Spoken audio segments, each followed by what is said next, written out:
Maraming mga kadahilanan na nagpapanatiling matatag sa isang relasyon, tulad ng katapatan, komunikasyon at pagiging loyal sa pagitan ng magpartner. Ang mga babae gustong-gusto kapag sinasabihan sila ng mga matatamis ng mga bagay dahil ito ay nagpapagaan sa kanilang pakiramdam as though you are thinking about her.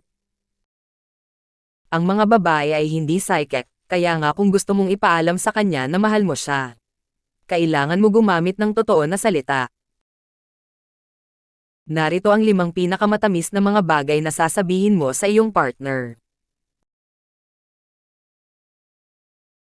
Mahal kita. Maganda ka. Sinusuportahan ko ang iyong hilig, mga pangarap at ang iyong career.